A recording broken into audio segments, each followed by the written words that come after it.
Hello, welcome to our webinar. I'm going to make this introduction quick so that we have as much time as possible for the presentation and questions.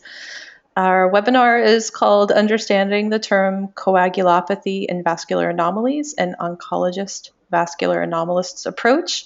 Our presenter, Dr. Denise Adams, is the Medical Director of the Hemangioma and Vascular Malformations Center at Cincinnati Children's Hospital. She is also a co-chair of the Vascular Anomaly Special Interest Group for the American Society of Pediatric Hematology Oncology. This special interest group aims to improve the care of children and young adults with vascular anomalies through multi-center collaborative research. My name is Christy Collins, and I run the MCM network, and we have two other organizers today. Kristen Davis from Clove Syndrome Community is helping us record, and Melanie Finger from KT Support is going to be managing the Q&A at the end. At any time during the webinar, you can enter questions in the chat box in your GoToWebinar control panel. Melanie is going to collect and manage all of the questions for the Q&A. She may consolidate some of them that have overlap, and she's going to sort of use her judgment about prioritizing them. Denise packs a ton of information in this presentation, and there are over 80 people registered for this webinar, so it may not be feasible to address every question, and we may be able to work with Dr. Adams after the webinar to address some additional questions that we can't get to. This is our first time doing a webinar, so we really appreciate your enthusiastic response to it and hope you'll bear with us if we have technical or logistical issues. And now I'm going to pass the webinar over to Dr. Adams. Thank you very much, Christy. It's nice to be here to talk with you all, and thank you very much for coming to this webinar. As Christy said, I am going to talk about coagulopathy related to vascular anomaly. And it's very interesting because I really consider myself more of an oncologist than a hematologist. Though when we are in fellowship, we train for both of those things. And we're hoping because I'm an oncologist, I will be able to explain coagulopathy maybe in a way that we hope that you all will understand what the problems are. We're going to be talking about vascular anomalies, and I'm going to hopefully try to explain coagulopathy related to them and in an oncologic perspective. So hopefully it will be simple enough so that you understand, but please ask questions in the end because this is a complicated subject, and actually such a complicated subject that a lot of pediatric hematologists, oncologists, and general pediatric or general adult hematologists, oncologists don't truly understand the whole rhyme and reason to coagulopathy as it is today. So first I was going to talk a little bit about the classification, and I know you all probably know this, but just to review, and I think this points out that there's so much heterogeneity amongst vascular anomalies, that vascular anomalies to me is an umbrella term, and underneath that umbrella are many different diagnoses. And it took a very simplified form in 1982 when the first classification schema came about, where vascular anomalies were either classified as tumors, meaning something was growing, a cell was proliferating, and most of those tumors were benign tumors called hemangiomas, and malformations, which were congenital problems of the specific vasculature. So if there were low flow problems, such as lymphatic or venous malformations, or high flow problems, such as arterial venous malformations. Then in 1996, this classification system was changed, and it was changed in a wonderful group called ISPA. And that group, that ISPA stands for the International Society for the Study of Vascular Anomalies, and it truly is an international interdisciplinary group where there are medical people, surgical people, interventional radiology people that get together every 2 years and discuss not only the medical issues with vascular anomalies, but also now the basic science issues with vascular anomalies. So in 1996, they changed the classification system, and they really added some tumors to that classification, and they really kept this vascular malformation classification the same. And then in 2014, and this took us over a year to do, the scientific committee at ISPA, which I'm a part of, reclassified vascular anomalies. And this reclassification is so complex that it's almost about 14 pages. And you all can actually find this if you go to the ISFA, if you Google ISFA, International Societies for Study of Vascular Anomaly, and go up to their web page. On the left, you'll see classification, and you click on that, and that will give you this whole classification scheme. You don't necessarily have to be a member to get at this. This is a picture that I want to illustrate vascular malformations, and I also want to illustrate the heterogeneity amongst these. So this patient here has a microcystic lymphatic malformation. This patient has a capillary malformation that has proliferated to some extent, and the patient has something called pyogenic granulomas in that capillary malformation.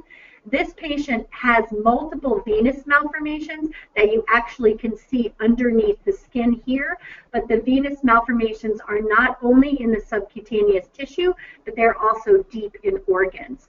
This patient also has a venous malformation, which we consider diffuse, because this venous malformation is not only the external part that you can see, but it infiltrates the whole side of the face, and it actually infiltrates into the airway. And this patient has a combined lesion. So this patient has a capillary lymphatic venous malformation with some overgrowth. So let's go now and let's talk about, for you and I, what does coagulation mean and why is this so important? And it's so important because when we cut ourselves, there is a process that happens. And that process, the importance of it is that your body has to heal that area. But the way it heals that area is by making a clot. And so if there's any kind of vascular injury, the first thing that happens is that there's vasoconstriction or decreased blood flow to that area. And then we have platelets, which are in our blood, that go to this area that's been insulted. They recruit more platelets, and something called a platelet plug forms. And then what happens is they recruit other proteins. Some of those proteins are in the blood. Some of those proteins are actually in the endothelial cells that line the blood vessel. And what happens with that is that fibrin formation happens, and you actually have a clot. But when there is a clot, there has to be some element of removal of that clot, because if there's not removal of that clot, you can get into problems as well. And so that's where this term fibrinolysis occurs. And this whole process is part of the repair of that tissue and also wound healing. And this is actually what that blood clot looks like. So you have red blood cells that are in there, you have fibrin, and then you can have fibrin clot that you see. And so this is what we see when we look at a blood clot.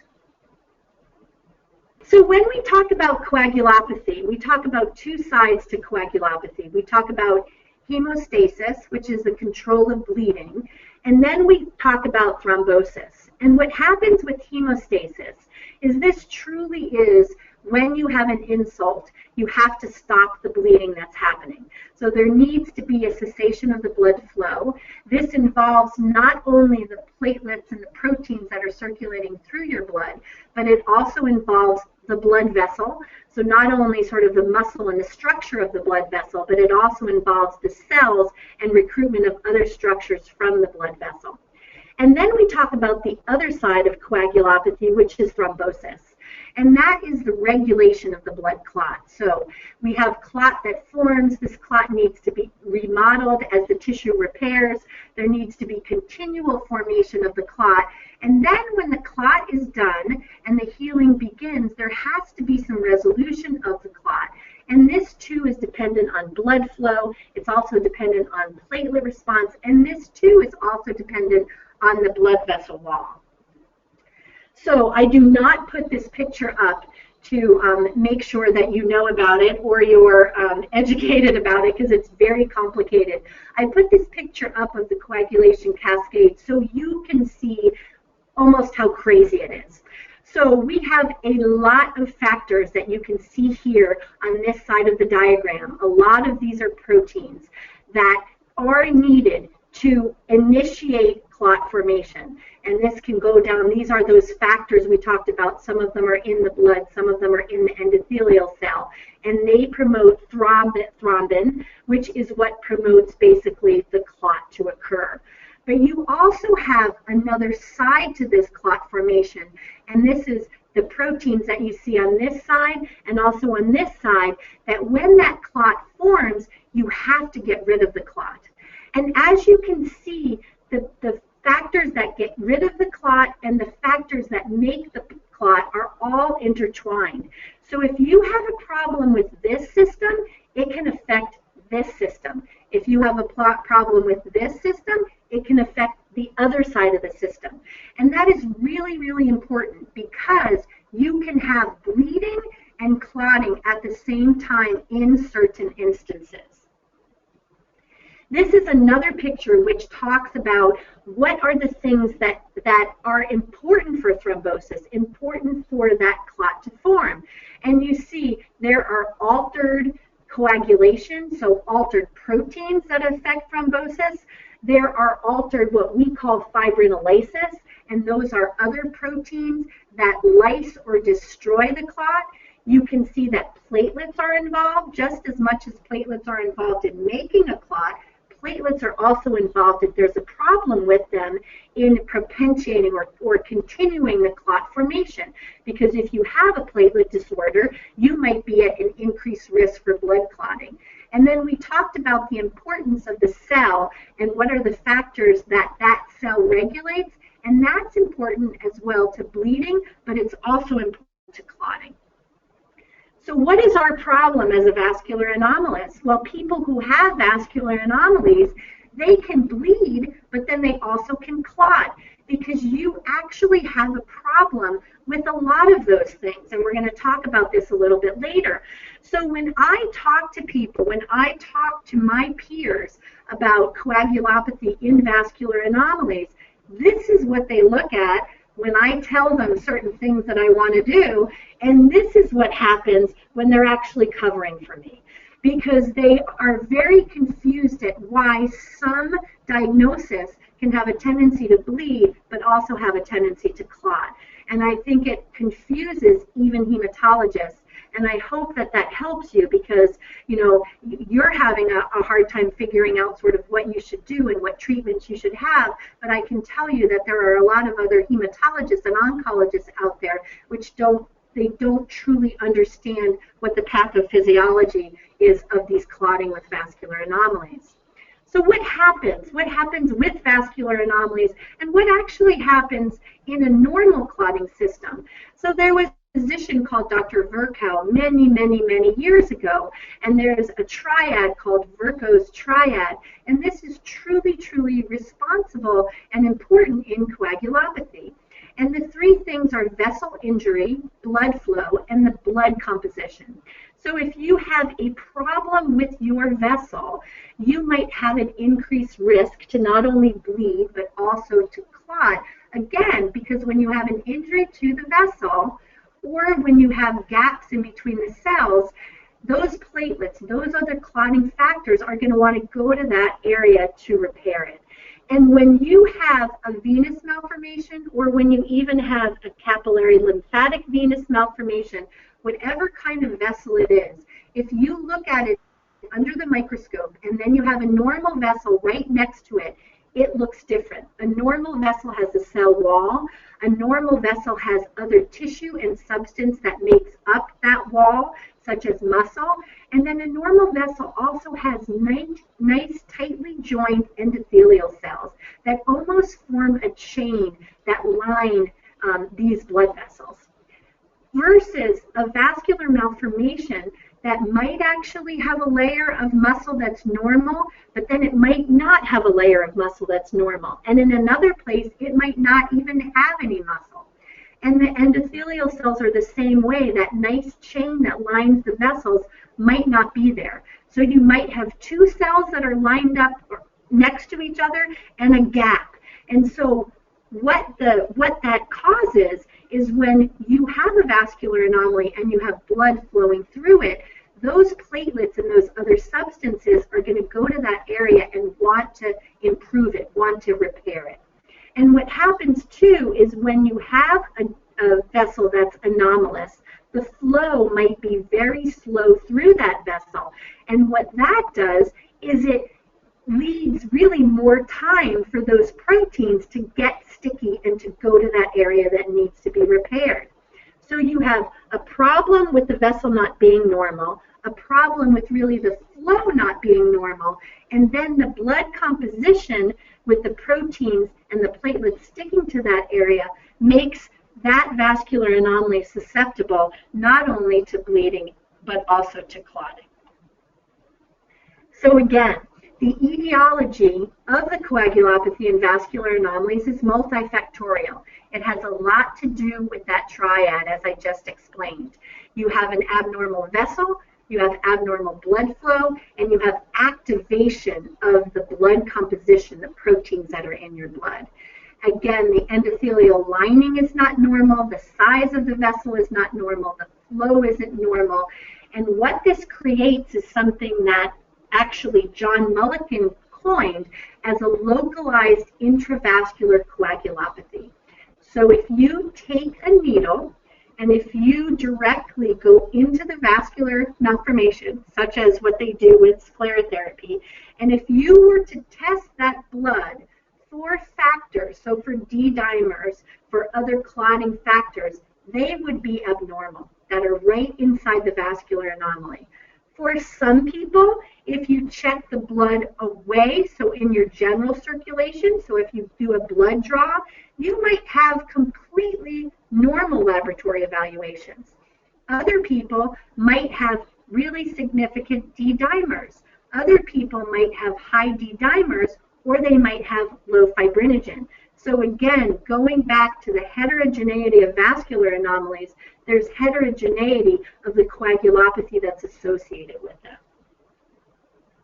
So what do we know about them? And I can tell you there's many, many, many more things that we need to know about the coagulopathy and vascular anomalies.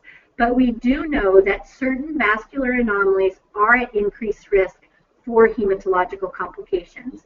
And that has to do with bleeding and clotting. Some of them have more complications with both. Some of them might have more complications with bleeding. Some of them might have more complications with clotting. Again, the heterogeneity of them all. We do know that this risk is increased after surgical procedures and also after radiologic procedures. And what I'm talking about is surgery that's directly related to the vascular anomaly. So if you're having sclerotherapy, if you're having embolization, if you're having a debulking procedure to your vascular malformation. We also know that the pathogenesis of this is poorly understood, and we also know that the incidence of this, so how often this happens, is really not well documented. And this is because, and I think I talk about this a little later and actually talk about it in the next thing, is that this coagulopathy in the literature was really mistakenly labeled. So there is a coagulopathy that's associated with a tumor called Kaposiform hemangioendothelioma, where the tumor traps platelets and it traps fibrinogen. And that is nothing like what happens when you have a vascular malformation. And I think in the literature in 10 years, 20 years, every time someone had a coagulopathy, they labeled it incorrectly as Kasabach-Merritt phenomenon. And thank goodness now we know that that's not the case. We also know that patients who are at high risk, and I'll talk about this a little bit later, who are undergoing surgical procedures and undergoing radiologic procedures, if they're prepared, and how we typically do this is by checking blood work, and if they have abnormalities, preparing them with something called low molecular weight heparin beforehand, and then afterwards, we know for sure that these patients have less complications. We also know that once someone has had a clot, and what I'm talking about as a clot is really what we call a deep clot. So there are superficial clots, and I don't even like that word when we talk about them superficially, but it truly is what's happening. But when you have a vascular malformation and you have irritation to the lining of those veins and it's superficial, it's not in one of your deeper veins that are, say, your femoral vein or your iliac vein. It is a superficial problem called phlebitis. And that's what I'm not talking about that when I say clot. I'm talking about if someone has a deep clot, usually we will say they're at risk for having other clots. And if this happens, most of the time people really need to stay on their anticoagulation for the rest of their life. So when we're talking about who is at high risk, we know several things. So we know from looking back at our patients, and they call that looking back retrospectively at our patients, there are not only certain diagnoses that can make you high risk for coagulopathy, but also there's a certain way or distribution of your lesion that can make you at higher risk as well. So we think about high-risk patients as being patients with venous malformations, capillary lymphatic venous malformations, venous lymphatic malformations, and some lymphatic malformations that we now are calling Kaposiform lymphangiomatosis. So different than a straightforward lymphatic malformation. This kind of lymphatic malformation has extra spindle cells. It's not that tumor called a KHE, but it's similar to that tumor called a KHE. Also, to be high risk, most patients have diffuse lesions, meaning that the lesion covers a span of an extremity or a larger portion of a body. It's not focal, say for example right down around the foot or in a smaller area around the calf. It is diffuse or multifocal. This patient is diffuse as well because it's more than what you see. It's all the way through the airway, and it's also involving the neck, and it goes up along the face. If this was a vascular lesion that only involved the lip, that patient would be at less risk for having a coagulopathy.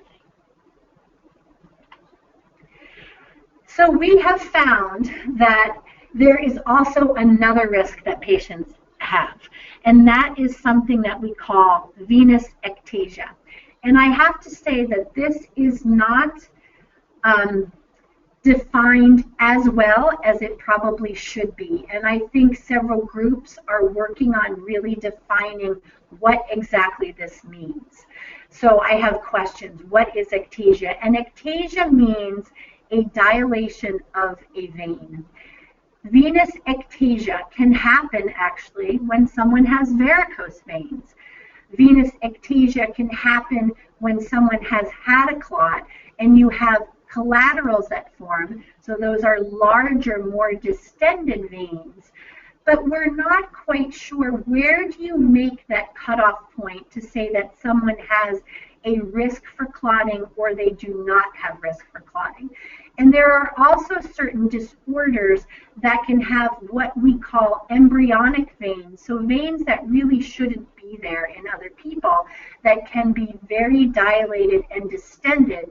And we think that those patients probably have a higher risk, that ectasia is probably at a higher risk for blood clots than, for example, those patients that actually have ectasia from, say, a varicose vein, or from, say, someone that has a capillary malformation that might develop some venous outflow and their veins can get dilated. But I have to tell you that we truly don't know that answer exactly. And I'll give you two examples of this. We went and we looked at all of our patients that we truly felt were high risk, and we've been treating our high risk patients when they have procedures with low molecular weight heparin, and I'm going to talk about this a little bit later, before and after procedures. And none of our patients have had problems with their procedure because we have these protocols that we follow. We have had two patients that actually did have problems after procedures, and those were patients that had venous ectasia. They did not have embryonic, so they weren't early veins that had the ectasia. They were other vessels that were on their extremity in which there was a clot. So I think more information needs to be known, hopefully from looking back at databases and registries to really figure out who is the most risk with this ectasia and maybe have sort of a risk stratification for this. We do know, too, that capillary malformations can change over time, and you can have some venous distension from those. And again, we don't know which ones of those are higher risk and which are not higher risk. So there's a lot of information that we truly need to gain in the future. This is an example of one of those embryonic veins, so a vein that was present early on in life that for you and I is not present. And you can see that it's so much larger than really some of the other veins that are there. And when a vein is larger, it doesn't work as well. And again, that whole Virchow's triangle with the blood flow is slower through that vein. Things become activated in that vein, like those proteins and the platelets that we talked about. And this vessel actually has backflow of blood because the flow is so slow through this vein. And this, we would definitely say, would be at high risk for clotting. And this is a picture of some of a patient that you can see actually distension of the vein on the outside. And this was actually a vein here, and you can see some other veins here. And again, is this one at higher risk than this larger one? We sort of think that perhaps this larger one is just because of the size, but we don't truly know the answer to a lot of these questions. And this is also a venogram where you can see the distension of this vessel. And this, again, is a vessel that is not normally there. And so because it's an embryonal vessel, this vessel is probably at higher risk for clotting. So again, this is going back, I can't reinforce enough, the heterogeneity. So I do not want all of you thinking, I am definitely going to have a coagulopathy, because some people do and some people don't. And if you have a coagulopathy that is just in your vascular malformation, but it is not in the rest of the circulation, you probably have nothing to worry about if you have normal laboratory parameters. If you have abnormal parameters and you have a diffuse lesion, or you have one of those other lesions that we talked about, and you are having a surgical procedure or an interventional procedure, then there are some things that you absolutely need to talk to your hematologist about, or the person who is taking care of your vascular anomaly about. So again, we're going to go back to when you worry. So because there are other times that these things are brought up as well. So absolutely, if you're having surgery to that vascular malformation. So people ask me all the time, I'm having dental surgery, or I'm having a cyst removed and it's in my other arm that's not affected. That should be just fine. You are not causing any injury to that vascular malformation. Because remember, when you have a vascular malformation, you already have a vessel that's not normal. And then when you cause more injury to that area, you can activate that coagulation system just that bit more. And so you're more prone to having that coagulopathy become what I call disseminated. So more problems sort of outside in the general circulation. Any of the bigger vascular programs, actually, so what we do here, when our patients who we consider high risk are going to surgery, we actually have a meeting with the anesthesiologist and the surgeon before they go to surgery. And we will specifically outline what their vascular anomaly is, what we're worried about, whether it's bleeding, clotting, or both, what procedures we're going to do up front to try to prevent that, and what they should be doing in the operating room. And I know other larger centers, for example, Boston does the same thing. And it's interesting because we have gotten our anesthesiologists so used to this process that if our process slides, if we forget to maybe, get in touch with them in a the time period that they like, they're calling us to find out, you have to tell me about this patient. We have to go over a plan. So what are some other times that you should worry? Well, certainly if there's any trauma to that vascular malformation. So for example, if you have a lesion that's over your leg and you unfortunately are in a car accident or fall off your bike and you have a fracture of your femur, you're going to worry about activating that coagulopathy if you have an underlying coagulopathy. And that's something that it would be really nice. So my patients that actually have significant coagulopathies, they either wear one of those medicine alert bracelets or they carry around in their wallet either a note from me or just a simple problem list that tells the person what the problem is and what should happen if they're ever in trauma. Puberty can worsen your coagulopathy, and puberty in general can do that as well because we have hormones that are on these endothelial cells. Infection, because infections are so inflammatory, they can increase or worsen coagulopathy. So can illness, so can immobility. Other considerations as well as pregnancy. So pregnancy puts one in a procoagulopathic state. And this is true for people who do not have venous malformations or vascular malformations. So when I, again, have patients who are in that high-risk group, I discuss with them pregnancy. We discuss with them finding an OBGYN that really understands their condition. And then the medical people at our group usually discuss this with the obstetrician after and we talk about what should happen during pregnancy and what should happen during the delivery, and this procoagulable state actually stays after delivery, so we talk about that. Birth control can also be an issue, especially if the birth control includes hormone, and especially even the low-dose hormone pill can be a problem as well. So we talk in detail to our patients about this and what some other alternatives might be. And I think about the next things really as what I call good vascular health. And so when I'm trying to talk, even I start this at a really early age, when I talk to my patients about good vascular health, it really goes back to what that Virchow triangle or triad shows you. So people need to stay very, very hydrated. Hydration is not good for a person that has a vascular problem. People need to stay mobile. Exercise is so important. And also I talk to people if they're going on long trips or airplane rides. That can increase all of our risk for thrombosis, even us who do not have vascular anomalies. So I really talk to people about in the car, stopping, shaking your legs, your arms, moving around a bit. The same thing for being in a plane and staying very, very, very hydrated. Smoking increases your risk for coagulopathy because it increases your hemoglobin. And even secondhand smoke can be bad. So I start talking to my patients very early on about trying not to smoke. And if they are smoking, trying to get them on a smoking cessation plan.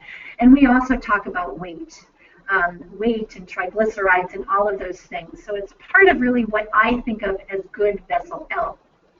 The other thing that's really, really important is what is your family history? So I like to know there are things that are hereditary that can make one have an increased risk for clotting. This is very, very debatable as far as if that in and of itself makes someone, that everyone should be tested if someone, for example, and we're going to talk about these, has something called factor V Leiden. But I think of it as if you have a family history and then you have something else on top of it. So for example, you have family history for clotting, and then you have a vascular malformation, and then you were in a car accident. To me, that's triple the trouble. And so I really need to make sure that that patient is very well protected so they do not have a clot form. So family history is so critical to us as physicians to talk about, has anyone in your family had a blood clot at a young age? Was it in their leg? Was it in their lung? Has anyone had a stroke? And then the bleeding side of things. Has anyone had nosebleeds? Has anyone had worsening bleeding when they had periods or pregnancy? All of those things are very, very, very important.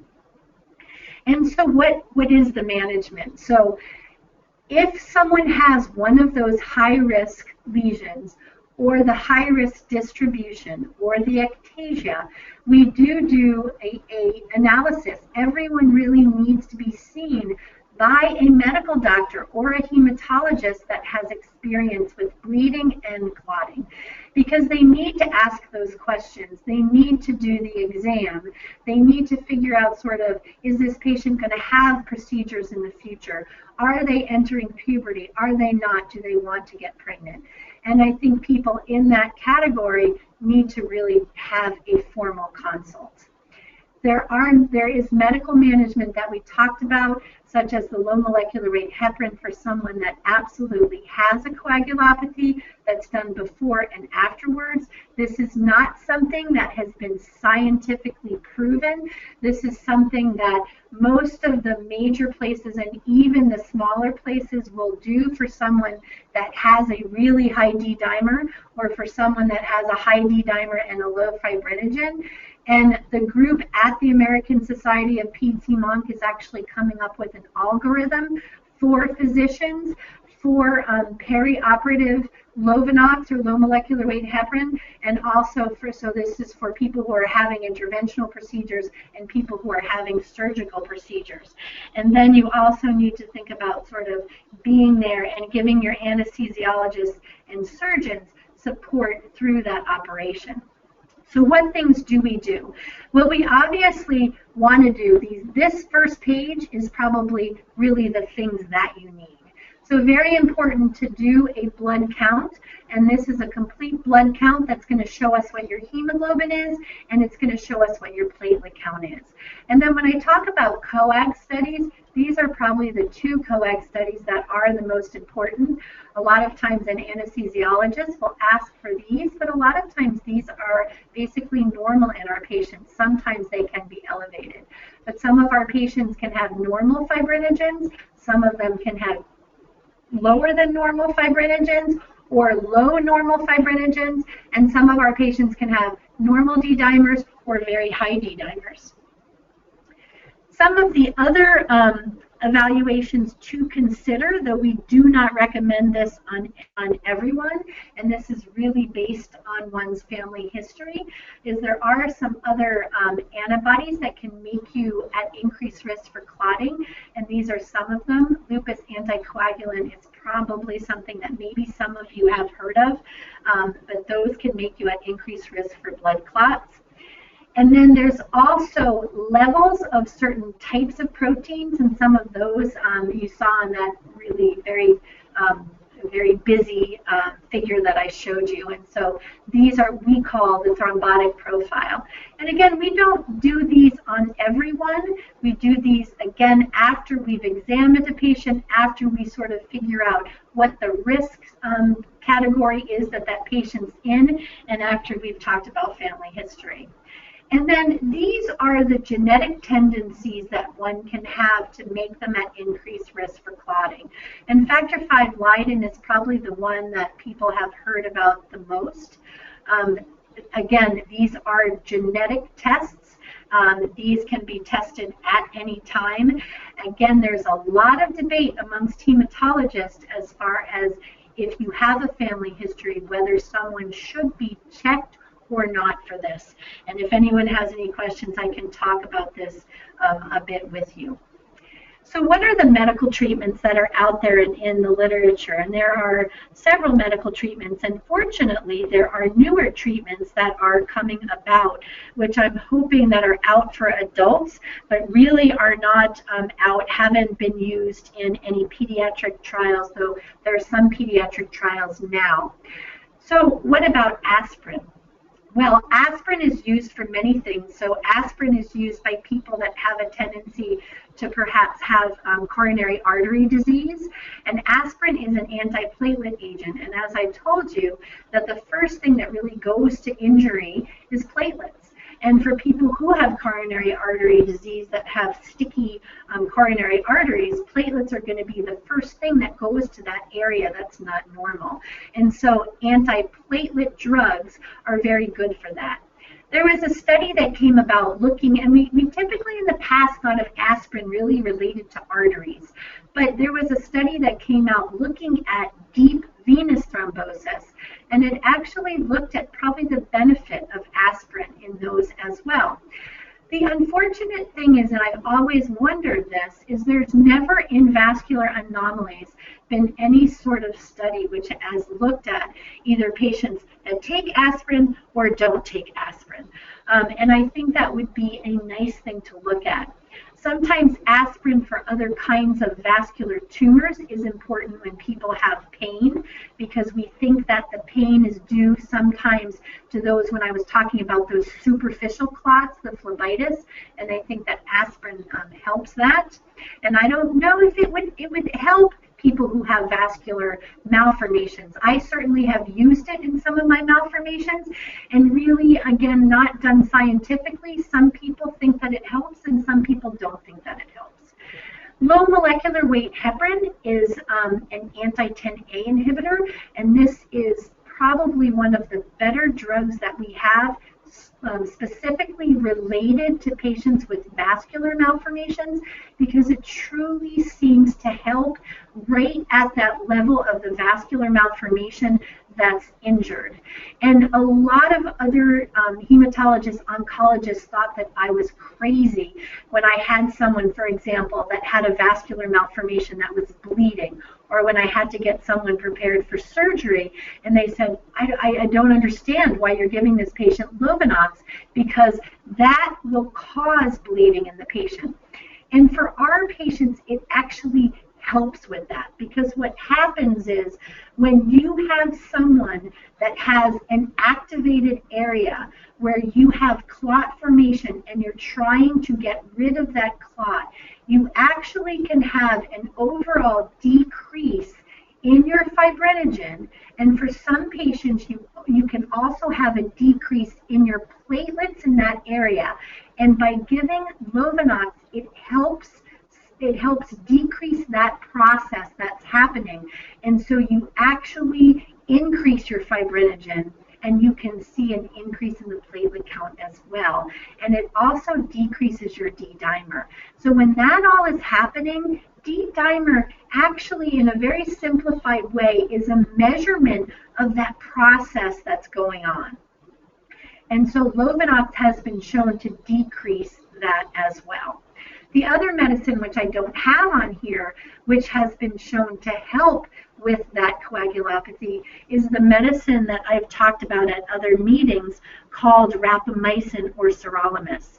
So when we have patients that have coagulopathy, some of the venous malformations, some of the what we call capillary lymphatic venous malformations, and you put patients on sirolimus, we can see that people who had elevated D-dimers normalize their D-dimers. So we have patients that have needed low molecular weight heparin prior to rapamycin, and then when they're on rapamycin, they actually don't need to be pre-medicated with Lovenox prior to procedures. There are other medicines that they use for coagulation, such as Coumadin. The other word for that is warfarin, and those affect vitamin K. So vitamin K is important, and there are factors that are what we call vitamin K dependent that help us with blood clots, and so Coumadin blocks those factors. Coumadin is a very tricky drug, and it doesn't work in the same way that low molecular weight heparin does. And so we really don't use it as much for patients that have deep clots when they have associated venous malformations. The other thing that's very difficult about Coumadin is that it really is very tricky as far as the metabolism of it. If you eat the wrong things, you can have high blood levels. If you get sick, your level can go out of whack if you're on certain antibiotics and other drugs. So it's a very complicated drug. There are newer drugs. So there are newer drugs that inhibit the same place that low molecular weight heparin does. And this should be rivaroxaban, and that is being used now in a study on children. The one thing that we don't know about it, and I actually have used it on some of our vascular anomaly patients, but the one thing that we don't know about that is we honestly don't know if that's going to increase bleeding in our patients. We don't think that it will. Most of the studies are adult patients, and most of the studies are patients that actually have had orthopedic procedures, so none of them have had vascular anomalies, and we're hoping to have a study with that medicine available to us in the near future.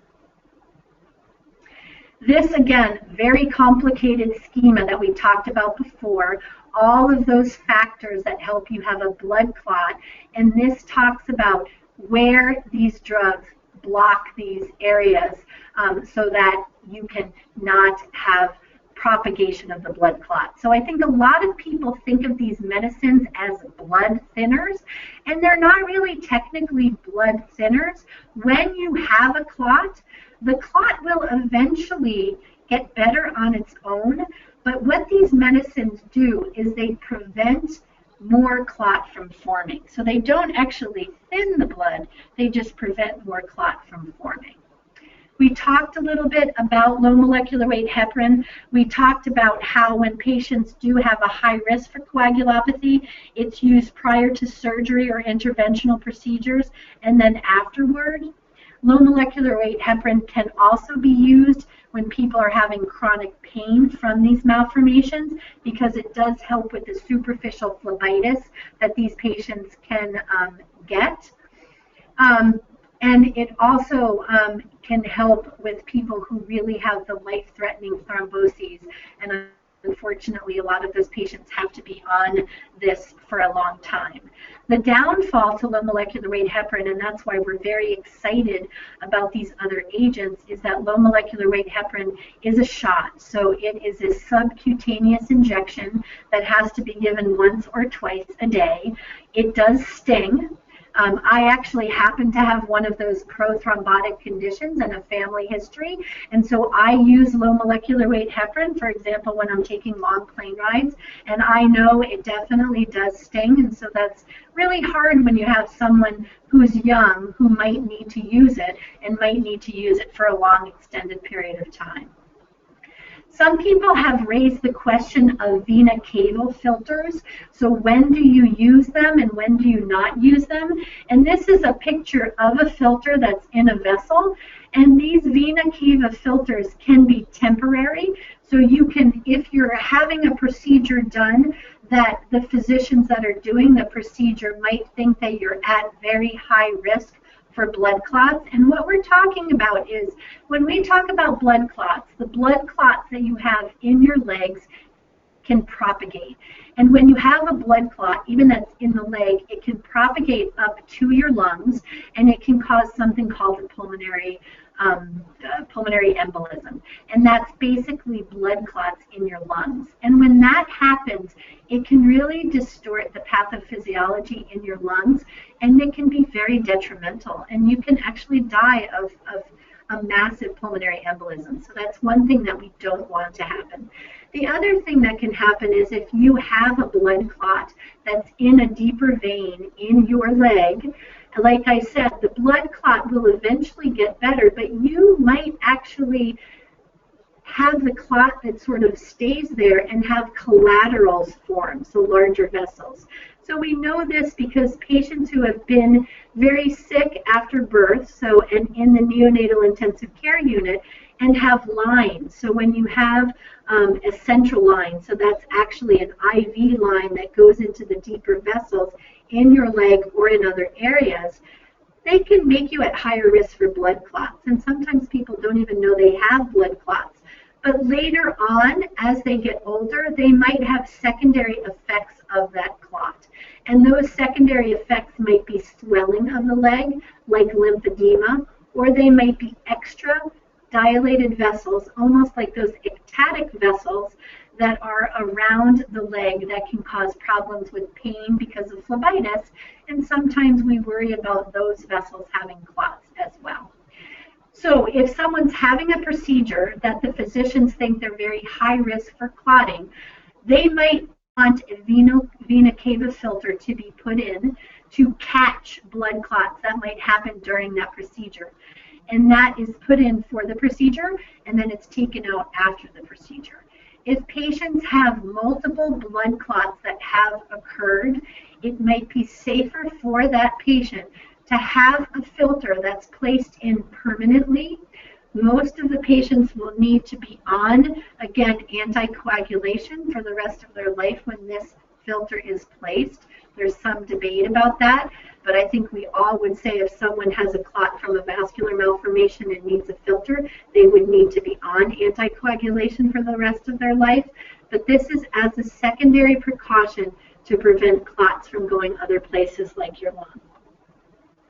There are other agents that are also used mostly for the bleeding that can happen with vascular anomalies, and some of those basically promote fibrin, and some of those are called Amicar, and I don't know if anyone is familiar with that, but sometimes people will have excessive bleeding, like after a tonsillectomy, or bleeding in the mouth if they have a vascular malformation in the mouth, and this promotes clotting and stoppage of that bleeding. But you see how things are intertwined.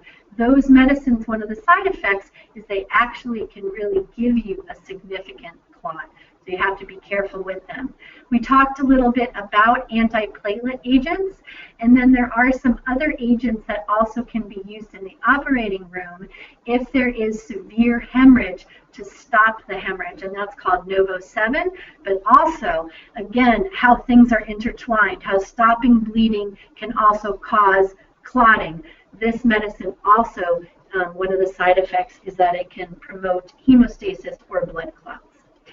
So what are other things that are really, really important for coagulopathy? And compression garments are so important. So compression garments are important when people have those ectatic veins. They're important when people have ectatic veins that are secondary even to a capillary malformation if those veins are large enough, because it will decrease the amount of phlebitis, it will decrease the amount of edema that happens. They're important for people who have a lymphatic component to their vascular anomaly. Some people also use massage and other physical therapy, and hydrotherapy is so important. Water therapy is amazing for vascular anomalies. Everything is really at equilibrium. It promotes blood flow in those sluggish veins. And a lot of people who have varicose veins will get in the pool and do activity. It's very, very important. So in conclusion, I can't stress enough that a multidisciplinary approach is essential for the care of patients with vascular anomalies, especially if we're talking about coagulopathy. And I really too want to stress the heterogeneity of this. Not all of you are going to be at high risk for bleeding or blood clots. And that's why this multidisciplinary approach and group is so important for you to know if you're at risk or if you're not at risk, and why and what you need to do about it. Remember, we talked about ectasia, we talked about laboratory abnormalities, diffuse lesions, and multiple lesions. We really truly need to understand the management, and I think we're finally coming to consensus about what needs to be done. And at least in the pediatric world, and we're incorporating some adult people into this world, we really are going to have standard of practices that are out there. But we need further research. We need research on these newer agents in vascular anomaly patients. We need research on pain and aspirin and ectasia, and we're not quite there yet. I say prospective trials because these need to be investigated in the future and not looking back on the patients that we already have, though that's important really too. We need to think about outcomes. So there's a lot of things that are happening with ectatic veins. And although, we are getting rid of those ectatic veins here as well, we need a lot of information on when do you do that and what happens? What are the outcomes of the procedures that we're doing now? And this has to be followed because it wasn't followed very often long ago with vascular anomalies. We need newer agents, and hopefully we'll have some newer agents to help us with this. We still have many unanswered questions. How can we predict a patient who's high risk, whether they're going to clot or not?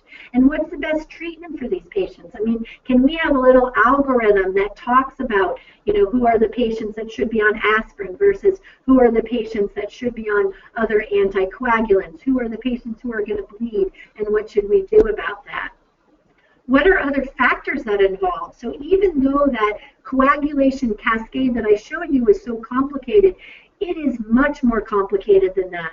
And there are other really significant factors that we're not looking at yet. And I think part of it is because those factors and those laboratory testings are very expensive, and they're not available, and they're different depending on which institution is doing them. But we have to get together as a group and see if we can really hone in on the pathophysiology of this coagulopathy. We need to talk about screening measures and what should be done and what shouldn't be done. And then we also really need to talk about directed therapies and directed therapies for different individuals. So I'm going to end there. Thank you. Take some questions. Thank you so much, Denise. So I'm handing this over now to Melanie. Hi. The first question that we have is regarding the first line evaluations with the CBC and the coag labs. Are these run regularly or just once?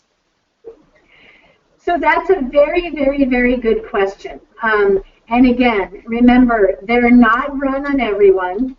So I don't want people to think that everyone needs to run out there and have these tests done. So really you need to talk to your doctor if they think you're at risk for this. And a good point, because if someone has elevation in these, and as they get older and those veins get more distended and perhaps they're not using their compression, that can change. So we can have people who very early on don't have any problems, and then as they get older will have problems. Also, what I mentioned with the sirolimus, so you can have improvement of those coags with some of the medicines that we're using now. So what I typically do and what's in our standard is if someone, and it sort of depends on what your risk is, because if your risk is high and you're having procedures, we're going to really want to do those testing before you have a procedure done, and it's going to need to be sort of 2 weeks, more than 2 weeks before the procedure if we think that you're going to need any anticoagulation. So we'll have it done before the procedure. If someone is not having any procedures and we know that their labs are at risk, but not high risk, we might repeat them once a year. So okay. I hope that helps. I understand it. Another question we have, this one is just a clarification. This person is trying to understand LIC. If one has an active clot in their leg, then if we understand this correctly, the blood drawn from the arm might not indicate high D-dimers? Yeah, so let me explain that a little bit better. So okay. The LIC is not really a deep clot that's in your leg, okay? So the okay. LIC means that in your vascular malformation, the coagulation, the coagulation system is activated, but it might not. So it's not necessarily causing a deep clot. It's just activated. You might have phlebitis. You might not have phlebitis, and we don't check everybody's. We don't, stick everyone's vascular malformations and find out this information. So going back to that, it is much more significant if you have abnormalities in those things, like your D-dimer and your fibrinogen, if they're in the periphery, like if you have blood work done, than if you don't. So for example, you might have a diffuse venous malformation, so a venous malformation that goes from your knee all the way down to your foot, and you might have absolutely normal blood levels. So your CBC is fine, your D-dimer is fine, and your fibrinogen is fine. We are going to say that we are not worried right now unless you have those ectasia, because that ectasia sort of makes you at a little bit higher risk. But we're not going to say that you have a disseminated form of this because your labs are fine. If you have labs and your fibrinogen is low and your D-dimer is high, you are at higher risk than that first patient that I talked about. Does that make sense? Because that is really important. I mean, that is sort of the one thing that I want people to understand. So whoever sent in that question, if they could say whether they understand that or not, that's really important. Okay, they said they understand. Okay, so let me just say one more thing. So if you have a diffuse venous malformation and you have the process that's there, that's activated, all right? Mm-hmm. and we are going to stimulate that area. We're going to debulk it, or we're going to do a lot of sclerotherapy. We're injuring those vessels even more. And that process, which is somewhat of a stable process, might become an unstable process. And so what happens is you might form a clot then because that whole process is being activated. Like if someone has an infection or if someone has trauma to that area. Does that make sense? Because that's important for people to understand that as well. It makes sense to me. If the responder would, okay, yes. Okay. Okay. All right, we have Again, two more. I don't want everyone to think that you all have coagulation problems. Okay. This is this is why that we have physicians that will do a good physical exam, that they'll look diffuse, focal. Are you in need of blood work? Are you not? They'll look at whether your veins are dilated or not. Okay. Next question. Could someone's blood level off if at one time they were a heavy clotter? Say that again. Could someone's blood level off if at one time they were a heavy clotter? In other words, if someone had thrown multiple clots in the past, is it possible for their blood to right itself? I see. Okay. So, yes, I mean, so I'm assuming that this means deep clots. Because again, remember we talked about superficial phlebitis, right? But these are deep clots. Okay. So if someone has deep clots and they're on anticoagulation, those blood levels are going to normalize. That's our goal, is to sort of get them to normalize. And again, there's little bit of debate as far as if someone needs to stay on anticoagulation forever if they have a vascular malformation. But if someone has been taken off of anticoagulation and say they've had multiple clots in the past, if those clots had resolved, you could potentially have normal clotting levels, but it really truly depends on how your vascular malformation is. I hope that makes sense. It's a bit complicated. Okay. But they would not tend to level off they would not tend to change on their own without the intervention of some antithrombolytic agent?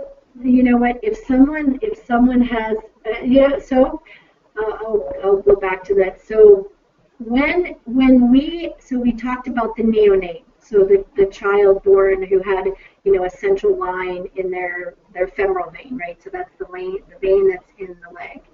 We know that later on that person comes to us because they have a swollen leg and they have lymphedema, and we look and we see that they had a clot, but they formed collaterals around it.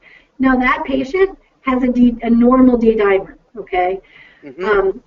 But that patient doesn't have a vascular anomaly, doesn't have, so I really do truly think it depends on what was the reason for the clot, because was this a clot because they had a genetic tendency to have a clot, or does this person have a diffuse vascular malformation and a clot? So I think I don't know enough about the history, really, probably to answer that question appropriately. Okay. We'll leave it at that. If the questioner would like to take it further, they can email us later. Next question. You mentioned that puberty increases risk. Does menopause do the same? So that's a very interesting question. So menopause, where you are replacing estrogen, probably puts you at higher risk if there's replacement, but not necessarily if you are not using estrogen replacement. Okay. Is there anything special this woman should be aware of?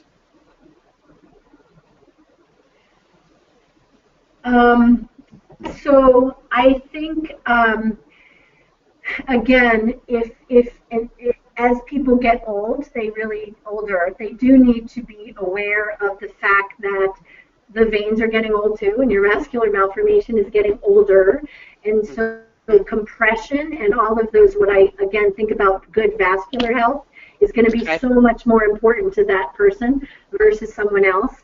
And if that woman is having problems with menopause and estrogen replacement is being suggested, because then we talk about, risk of uterine cancer and breast and all of those kinds of things. The risks and benefits need to be weighed out.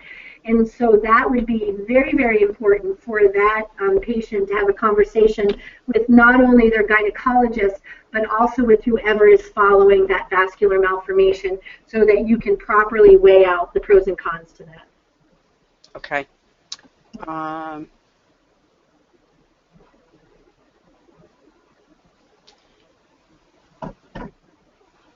I'm looking at the questions. Give me a minute here.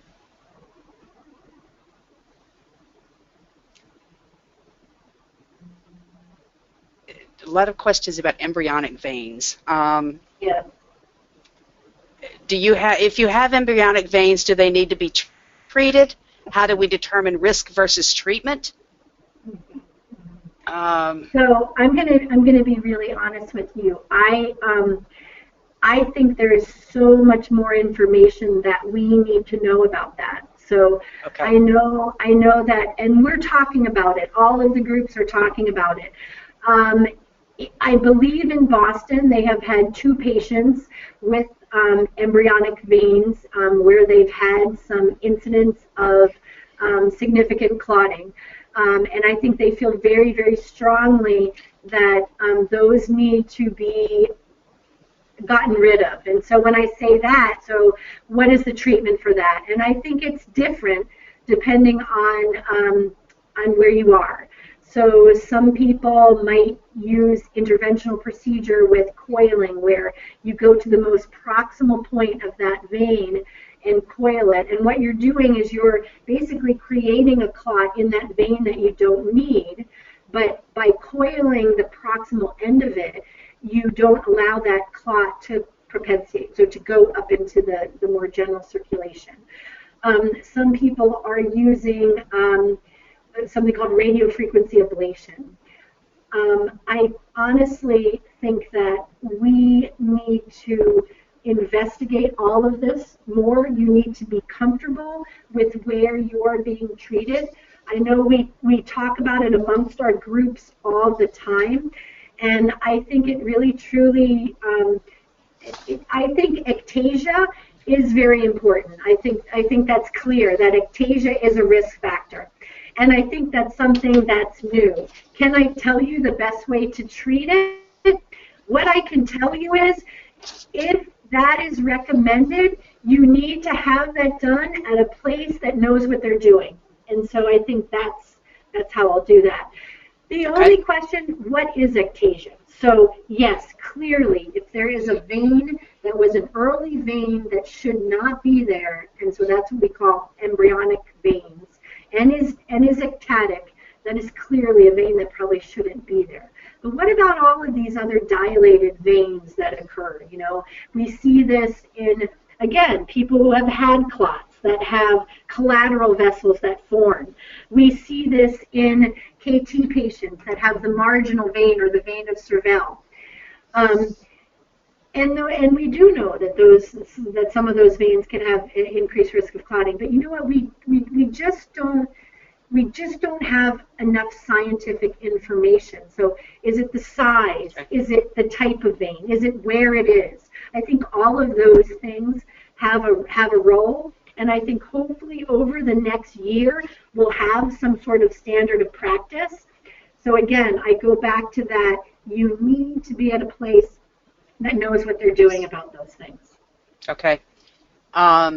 This is an easy one.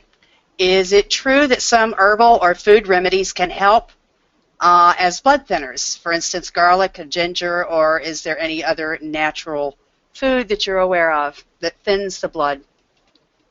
I would assume to a therapeutic extent. Yes, yes, and that's the thing that you have to be careful of. So there's a lot of naturistic vitamins and other things. There's horse chestnut that are out there.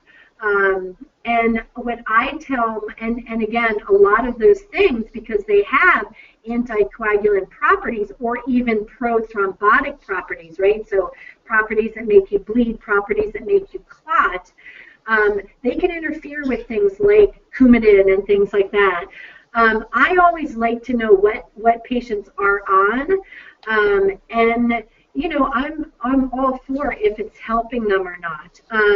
So those are the ones that I'm most familiar with. So horse chestnut, I've heard garlic.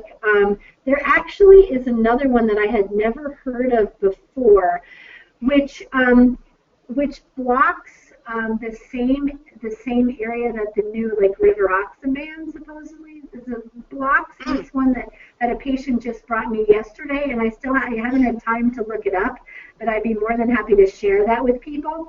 The one thing that you have to be careful of is what's the concentration of the anticoagulant that you're giving yourself. And there are some wonderful, and I can get you information on this as well. So because I'm also an oncologist, a lot of people, like to use naturopathic medicines, but there's some really good websites that you can go to that explains what the ingredients are and how they work, and it actually will grade the homeopathic medicine. So I think that's really important. The other thing is, if what you're taking doesn't have the ingredient on it and what it's all made of, then it's not something that you should probably be taking. Okay, thank you. We'd be happy to share that link in the follow-up slide. Okay. So kind of bumping this up a little quickly here. How does a person, oh, wait a minute, let's see. A member in India asked if people with these malformations can donate blood. Yes. So there's no reason why you all can't donate blood. I mean, you don't have any problems with your red blood cells, but the only reason why you might not be able to is some of you might be a bit iron deficient or have a little bit of anemia. And so when you go to donate blood, they usually check your hemoglobin. And if that's not high enough, you might not be able to donate blood. Okay. And nosebleeds, could you address a little bit? Because I know that members in most of our groups have higher than normal incidence of nosebleeds. When do you worry? So it's kind of interesting. So nosebleeds are usually they're usually caused by a couple of things. So they can be caused by little telangiectasias that some patients get that have vascular anomalies that are called AVMs, arterial venous malformations. And those patients that have AVMs are not prone to like the increased D-dimers and those kinds of things. They just have very frail capillaries. So your capillaries is the tiniest vessel that connects your tiniest arteries to your tiniest veins. Now, when someone has a problem with their fibrinogen, so if their fibrinogen is low, and you have irritation to your nasal mucosa and irritation to the capillaries, fibrinogen is sort of one of the things that actually promotes sort of structure and stability to those capillaries. And so if your fibrinogen is low, you might have a tendency, especially if your nose gets aggravated, to have nosebleeds. So that's one of the things that I'll say. That should not be a large percentage of people, because people who really do have the low fibrinogen is a smaller percentage of patients that have vascular anomalies. So if you're on anticoagulation, though, you also could be at risk for those capillaries being a little more friable and having nosebleeds. Okay. And we'll shoot a really quick one here. I'm not sure how specific you can be on this one.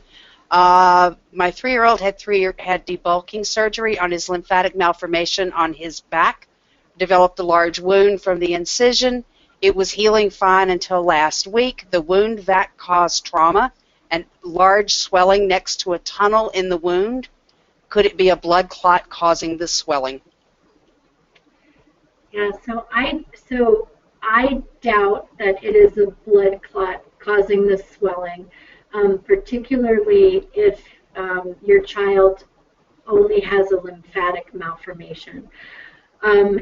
So a lot of times with wound vacs and post-debulking procedures, lymphatic vessels can be leaky, and you can get something called a seroma, so a fluid collection in there. Or with the fluid collection, you can also get an infection in there. When someone has a blood clot, it's usually with the deeper vessels or with superficial vessels. And with superficial vessels, you're going to see you're going to feel like a lump and firmness. If someone has a blood clot in the deeper vessels, usually you're going to have sort of a swollen, warm area that really hurts. So again, I'm not examining the patient. I don't know, like, is this area fluid, like what we call fluctuant? Is it hard? Is it firm? But that's probably something that they should go to their physician about. But blood clot would probably be lower on my list. Okay. And last question. Every time when, when I go to the hospital, there's no blood coming out when they try to put in an IV or draw blood. Could it indicate a problem that should be addressed? No, that shouldn't indicate a problem. Sometimes people, and I don't know if this is the case, but sometimes people are a bit dehydrated when they have their blood done. Sometimes people just have veins too that kind of spasm when you put in a needle, and so you don't get any blood that comes out really right away, or it comes out slowly. So I think it's probably related to either a hydration status or how their veins are. I thank you for your time, and if anyone has any more questions, they are more than welcome to send them via email to the slide that'll be at the end on the email address. Thank you very much, Melanie and Christy, and also Kristen for having me. Thank you so much. So if you have any other questions that you'd like to have addressed, we'll do our best to do that with Dr. Adams. And we also would appreciate any feedback that you have, because we're very happy with this. We really appreciate Dr. Adams' time, and we'd like to do more of these in the future. So thank you.